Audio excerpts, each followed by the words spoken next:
Le temps qui passe laisse derrière nous des histoires qui sont bien différentes des nôtres. Pour ne pas oublier les traces du passé, Sylvie Potvin part à la recherche de ses aînés qui ont tant à nous raconter. Des souvenirs de la vie d'autrefois au Kamouraska, c'est ce que vous propose Mémoire vivante.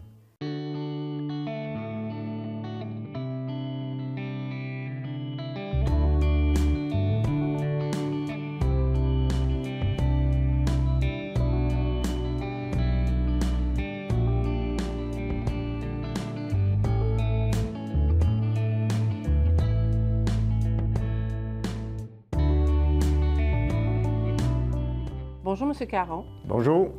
Merci d'avoir accepté l'invitation que je vous ai faite pour venir nous entretenir du Club Lion, l'histoire un peu du Club Lion dans le Kamouraska. Alors, avec vous, on va faire un retour en arrière dans le passé. Et en même temps, j'aimerais que vous nous parliez tout d'abord de qu'est-ce que c'est le Club Lion. Je vous dirais que le Club Lion, c'est un club de service. C'est le plus grand club de service au monde. On est 1 250 000 membres, ou 1,5 million, pas loin, là, ça varie un peu avec les années, répartis dans 200 pays et aires géographiques à travers le monde, et également 47 000 clubs dans le monde. Fait que c'est un club international, et la vision des Lions, son objectif, c'est la vue. Protéger la vue.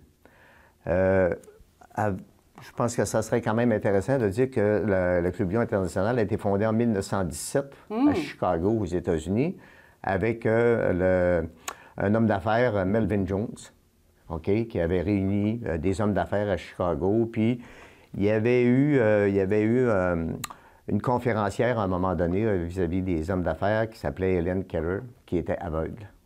Et c'est à partir de là qu'ils ont décidé de dire qu'ils allaient venir en aide à tous ceux qui ont des problèmes de vue, qui sont aveugles, puis de tout ça. Et c'est comme ça que le Club Lion est parti au niveau des États-Unis. Quelques années plus tard, il y a des clubs qui ont été formés un peu partout aux États-Unis et ça a traversé les frontières.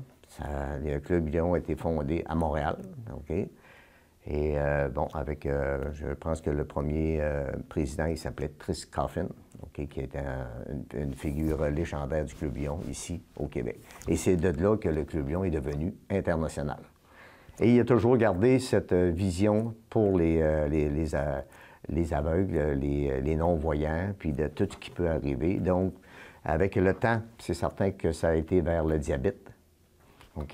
Et aussi, on a élargi un peu les œuvres au niveau de la jeunesse mondiale aussi, qui aide énormément.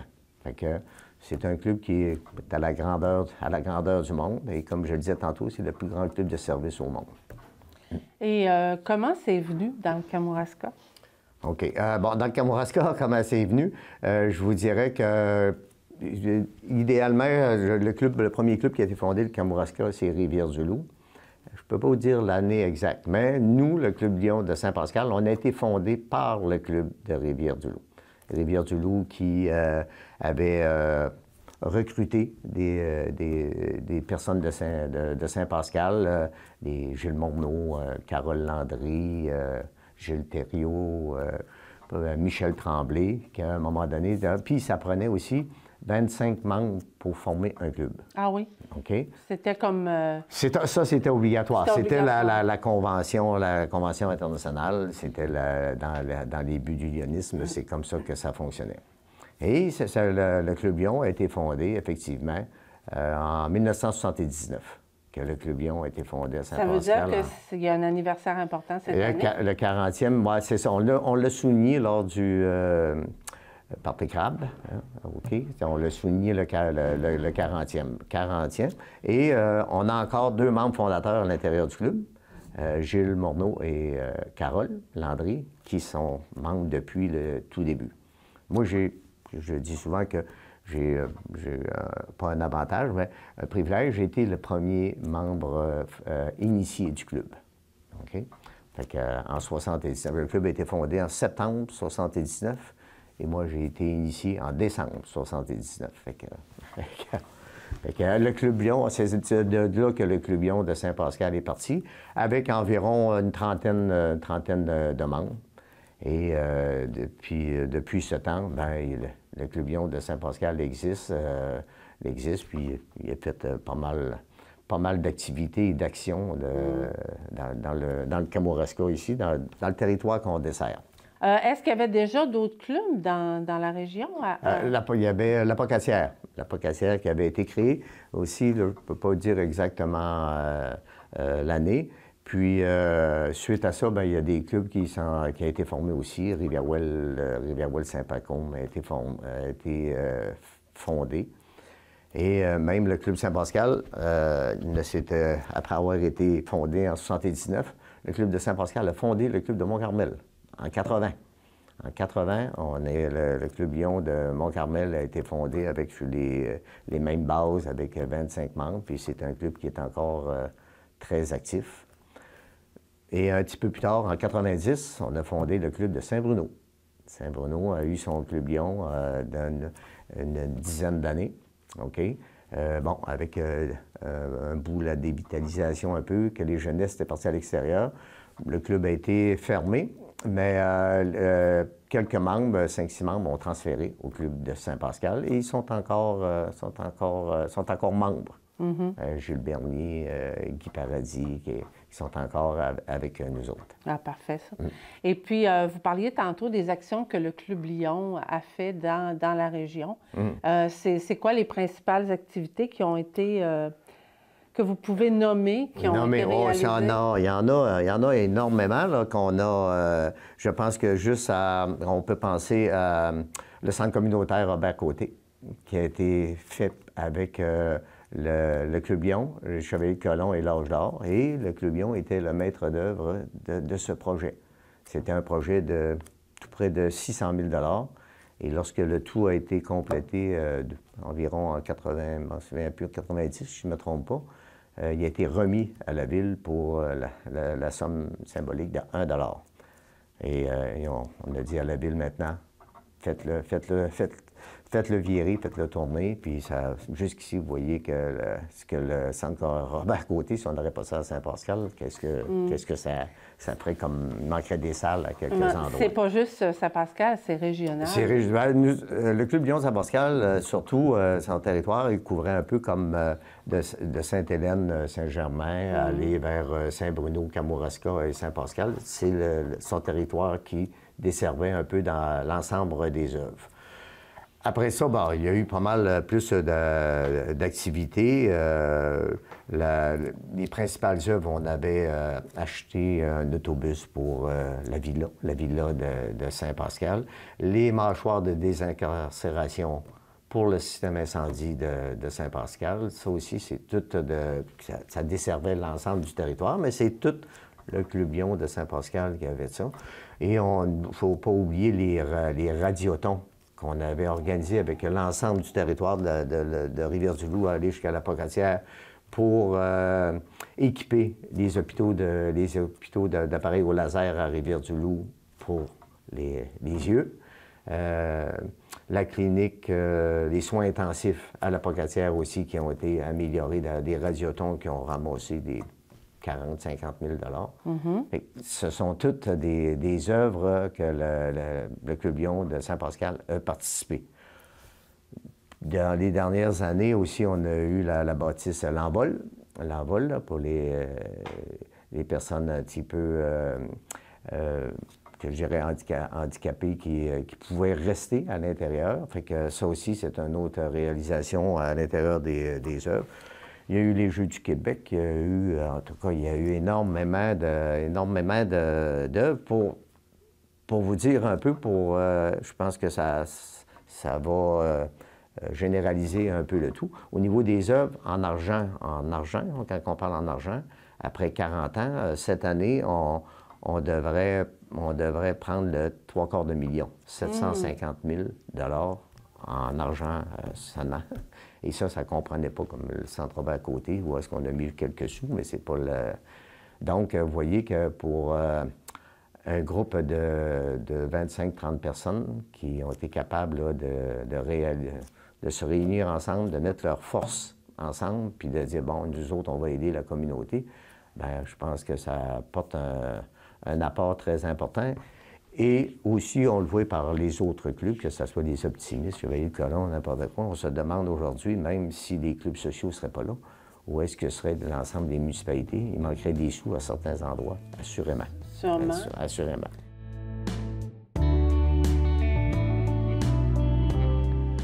Tantôt, vous parliez de protocole.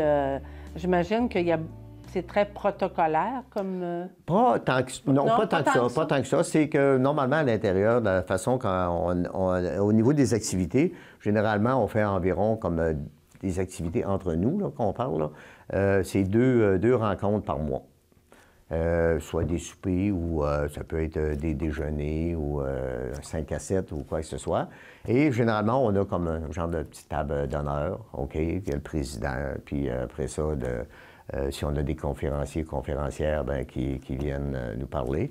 Puis c'est certain qu'il y a un décorum, là. Bon, faut être respectueux, puis ça, c'est la partie un peu protocolaire. Et il y a la partie aussi à l'intérieur d'un club. C'est beau de faire des œuvres, c'est beau de faire du bénévolat, mais ça, c'est du travail. Aussi, il faut que tu sois capable de t'amuser, parce que t'es embarqué dans un club social. Le premier but, c'est aussi de s'amuser, faire du social, mais de s'amuser. Et c'est là qu'on peut voir l'animation qui prend toute son importance. Un animateur, et l'animateur, lui, c'est de faire rigoler un peu les autres, faire payer des amendes pour les quelques mauvais coups que chacun fait. Et généralement, quand un coup que c'est décollé, là, bon, la langue se délie et là, l'animateur peut s'amuser joyeusement. Et c'est très, très symbolique. Quand j'ai rentré dans l'Indien en 1979, les amendes étaient à 25 cents et on est rendu en 2019, ils sont en cours à 25 cents. Dans le fond, c'est pour avoir du plaisir. L'inflation n'a pas touché les amendes. C'est ça. C'est vraiment pour avoir du plaisir. Oui. Tantôt, vous parliez de votre expérience à travers le Club Lion. Vous avez commencé, vous étiez plutôt timide et réservé, tout ça. J'aimerais ça que vous nous en parliez davantage de ça. OK. Oui, c'est vrai. Je me souviens, au bout de 2 ans, la troisième, 84. 84, là, il avait dit, tu vas être le 3e vice-président. Parce que là, la façon que ça fonctionnait, 3e, 2e, 1er vice, et après, tu deviens président. Autrement dit, tu avais comme 3 années pour te former à la présidence. J'ai eu juste 2 ans, parce qu'à un moment donné, il y en a un qui avait transféré pour le travail, fait que donc le poste avait tombé vacant, donc je suis devenu président plus rapidement que je pensais. Et là, c'est ça, il faut apprendre un peu, de vérifier avec l'expérience des autres, puis c'est vrai que j'ai aimé ça pas mal, puis à un moment donné, ben, au niveau de la structure qu'on a régionale aussi, tu avais, comme tu pouvais devenir après ça, président de zone, président de région, puis aller jusqu'à gouverneur. OK? Fait que, c'est ça, quelques années plus tard, j'ai appliqué sur le poste de président de zone, et là, j'étais un peu le porte-parole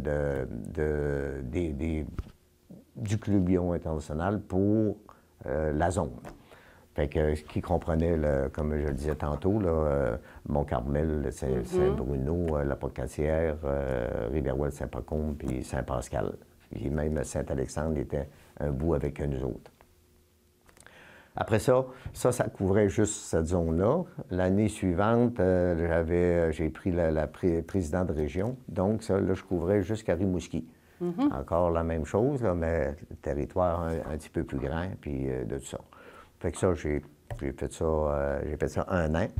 Puis après ça, ben, je continue à l'intérieur du club, tout ça. Sauf qu'en 2000-2001, bon, j'ai été pressenti pour devenir gouverneur. Oh, là, c'était une autre étape, parce que le gouverneur, c'est l'ensemble du territoire. Puis, chose importante, quand j'avais décidé d'accepter, j'ai dit, avant d'accepter, il fallait que je sache que mon club voulait que je sois gouverneur et que j'avais leur appui. Okay. Pour moi, c'était l'étape. Avant de dire oui, oui, ça m'intéresse. Ça peut bien m'intéresser à moi, mais si ça n'intéresse pas le club puis qu'ils ne sont pas prêts à travailler... C'est quoi les conditions? Les conditions, il fallait avoir été président de zone, président de région, puis avoir été... ça, c'était les conditions dans le temps. Okay. Maintenant, le président de région n'existe plus, c'est le président de zone. Ah. Puis, ils ont implanté vice-gouverneur. OK? Dans mon temps aussi, en 2000, il y avait le poste de vice-gouverneur. Autrement dit, tu avais comme un an à te préparer. Fait que là, j'ai embarqué et le club a embarqué dans le bateau. Et c'était C'était un bateau? C'était pas une chaloupe, là. C'était un bateau, là. Racontez-nous un peu, c'est quoi qui se passe? Oui, c'était parce que quand tu es gouverneur, tu avais quand même au niveau de... Le Québec était divisé en 4 districts. U1, U2, U3, U4. U1 qui est dans la région de Montréal, le U2 c'est Québec, le Saguenay puis le Lac-Saint-Jean, le U3 c'est l'Estrie, et le U4 qui était tout l'Est du Québec. Puis là, à partir de ce moment-là, ben moi dans le U4, j'avais 45 clubs. Il y avait 45 clubs qui couvraient la Côte-Nord, la Gaspésie au complet, les îles de la Madeleine et les îles Saint-Pierre-et-Miquelon. En France, qu'eux autres qui étaient venus, de quelle façon, les gens nous demandent ça, comment c'est que les îles Saint-Pierre-et-Miquelon sont avec nous autres? C'est que quand les îles Saint-Pierre-et-Miquelon avaient été fondées, ils sont près de Terre-Neuve. Ils avaient été fondés par des clubs de là-bas. Et à Terre-Neuve, c'est anglophone. Tandis qu'eux sont c'est ça, c'est ça. Puis nous autres, on avait un club, Labrador-Cité. On avait un club à Labrador-Cité, dans le Nord, qui était, eux autres, pas mal plus anglophones. Fait que, internationalement, ils ont fait des recommandations de dire, bon, Labrador-Cité, vous allez vous en aller avec Terre-Neuve, au niveau de la langue, il n'y aura pas de problème. Et le district qui est ici, le U4, va avoir les îles Saint-Pierre-et-Miquelon, qui est français. Fait qu'au niveau de la barrière de langue, c'était beaucoup plus facile. C'est comme ça que Fait que durant l'année, c'est ça. Durant l'année. C'est tout un territoire. Tout un territoire. Oui, c'est tout un territoire, oui, parce que je ne me souviens pas du nombre de kilomètres que j'ai parcouru cette année-là, parce que le rôle d'un gouverneur, c'était de visiter les 45 clubs, un à un. Puis, bon, donc, ça se faisait les fins de semaine, 3/4 du temps. Oui, mettons qu'on était parti durant une année complète, là, les fins de semaine à la maison à Saint-Pascal, on était 4 ou 5 durant cette année-là. Et ce qui est quand même très important, c'est qu'ils ne nous envoient pas à l'abattoir, là. On est formés. Ah, bien, c'est ça que je voulais vous demander. Parce que là, on est formés, puis quand tu es gouverneur, tu vas au Congrès international. Dans mon année, en 2001, le Congrès international était à Indianapolis, aux États-Unis. L'année précédente, j'ai passé en deux beaux endroits. L'année précédente, il était à Hawaï et l'année suivante, il était au Japon. OK? Parce que le Congrès international, il change à toutes les années, puis il fait, comme je disais, à l'intérieur des 200 pays à travers le monde. Donc, c'est comme ça. Fait qu'une formation de 7 jours, parce qu'on était une dizaine de jours à Indianapolis. Là. Et ce qui est quand même très intéressant, dans la classe qu'on était, on était tous des francophones. Ah, c'est bien, ils ont regroupé les francophones. Les francophones. On était une trentaine dans la classe et on était 14 ou 15 pays.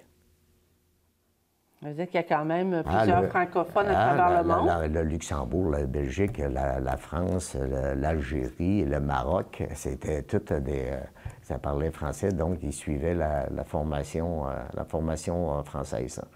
Ça a fait toute une belle expérience. Et je racontais avec l'anecdote que je raconte la plus par rapport à ça, c'est à un moment donné, on était 900 gouverneurs à travers le monde. En 2009, c'était 900 qui regroupaient, comme je te dis, dans les 200 pays. On était tous dans la même salle. Et le président international était en avant, puis c'est assez bien organisé. Là. On avait tous les systèmes vocaux, il traduisait. Toutes les langues étaient traduites. Fait que tu mettais ça sur le français. Il faut le faire. Il faut le faire. Hein? Puis le président international, il a dit, à un moment donné, il dit, vous allez saluer le plus de personnes que vous pouvez dans 5 minutes. Vous faites juste dire votre nom, d'où vous venez. Bonjour, Richard Caron, Québec, Canada, puis bon, le Japon, l'Allemagne. Puis je suis revenu avec mes 4 confrères, mes 3 autres confrères du Québec. J'ai dit, on s'est assis à la plage, j'ai dit, hey, les gars, on vient de faire le tour du monde en 5 minutes. Ça, c'était... C'est bon. C'était réellement impressionnant. C'est une belle expérience. Ah oui, c'est très, très, très, très valorisant là, de faire ça. Là, mais, avec ma conjointe. Ma conjointe, Myrtha, me suivi partout. Ça prend vraiment aussi la participation de la conjointe. Oui, la conjointe, puis de l'employeur aussi. Oui, sûrement, parce que... Ah oui, là, je m'étais entendu avec l'employeur, puis on n'avait pas de problème, il fallait que la job se fasse, mais le vendredi après-midi, on quittait assez tôt pour être capable de se rendre soit en Gaspésie ou si on avait un avion à prendre ou quoi que ce soit, là. Comment ça se passait quand vous faisiez la tournée des clubs? Est-ce que c'est eux qui vous lançaient l'invitation ou si c'est vous qui décidiez, on peut aller à tel endroit, tel endroit? C'est ça. Non, on appelait ça, quand tu es gouverneur, tu as un cabinet qui regroupe toutes les zones, les présidents de zone de tout le territoire. OK? Puis, à l'intérieur du cabinet, au début de l'année, bon, quand on avait tous réuni ça, ces présidents de zone-là, ces présidents de région, puis les membres de comité, après ça, bon, on déterminait on disait au club, maintenant, vous allez nous dire quand est-ce que vous voulez recevoir le gouverneur, quand est-ce que vos disponibilités pour recevoir le gouverneur. Et à partir de là, je faisais ma cédule de dire, bon, là, on en déplaçait de temps en temps, parce qu'on en visitait 2 par fin de semaine. Un le samedi soir, puis l'autre le dimanche matin, et on revenait à la maison pour arriver le dimanche soir pour travailler le lundi matin. Fait que c'était pas mal toujours comme ça, puis ça allait quand même très bien, ça. Ça a été... Tout un calendrier. Tout un calendrier.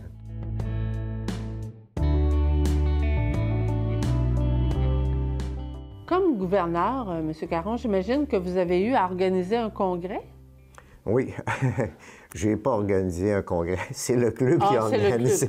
C'est le club parce que dans la formule qui existait dans le temps, c'était, bon, le gouverneur venait de Saint-Pascal, le congrès avait lieu à Saint-Pascal. Maintenant, c'est un peu différent. Il y a des regroupements, fait que, ce qui permet à des clubs qui sont plus petits, qui n'ont pas les espaces, quand même d'organiser un congrès. Le congrès avait lieu en 2002 avec le thème « Richard au cœur des lions », au cœur de Lyon, avec un thème médiéval à l'Aréna. Tout avait été décoré médiéval. Les gens étaient accueillis avec des chevaux. Fait que c'était quand même environ 550 à 600 personnes qui étaient au congrès. Ça fut une grosse fin de semaine à Saint-Pascal et une réussite. Ils disent encore que c'est un des beaux congrès qui a eu lieu dans le district dans le U3. Là, ouais. J'imagine que quand un club reçoit comme ça, c'est quand même toute une organisation, mais est-ce que les autres clubs aux alentours s'impliquent aussi pour aider? Oui, mais c'est ça que je dis. Maintenant, c'est tout comme ça. Dans le temps, c'était pas mal nous autres, là, que chacun des comités, là, responsabilité de la bouffe, responsabilité du bottin, la formation, tout ça se donnait ici à l'école, à la polyvalente, à tous les ateliers. Parce qu'à l'intérieur du congrès, tu as tes ateliers de formation pour les présidents, les animateurs, tout ça. Tout se faisait ici. Là. Ça fut un événement marquant pour le club de Saint-Pascal. Et c'était quand même engageant beaucoup, là. Faut toujours faire attention après un congrès, l'année suivante, des fois, de s'assurer que les membres ne soient pas essoufflés. On fait de plus en plus attention à ça pour dire, regarde, prenons ça plus... Parce qu'à un moment donné, si t'es trop engagé, puis là, tu dis... T'es trop fatigué. Trop fatigué, tu risques de sortir du club au lieu de continuer. Là. Et un congrès comme ça a des retombées économiques aussi pour la région. Ah oui, pour la région, puis pour le club aussi, là, parce qu'on avait tellement tout fait à la main, tout avait été fait à la main que, bon, il y a des coûts de tout ça, puis la participation avait été très bonne. Fait que je pense qu'il y avait fait des bénéfices dans les alentours d'une vingtaine de mille, le club. Qu'à ce moment-là, qui est peut-être qui est remis, qui fait partie des 3/4 millions qu'on remet, qu'on est rendu à remettre dans la population ici de Saint-Pascal. Et puis, à travers tout ça, depuis tant d'années que vous êtes dans les Lions, c'est quoi que vous avez retenu de particulier? Que j'ai retenu, rien.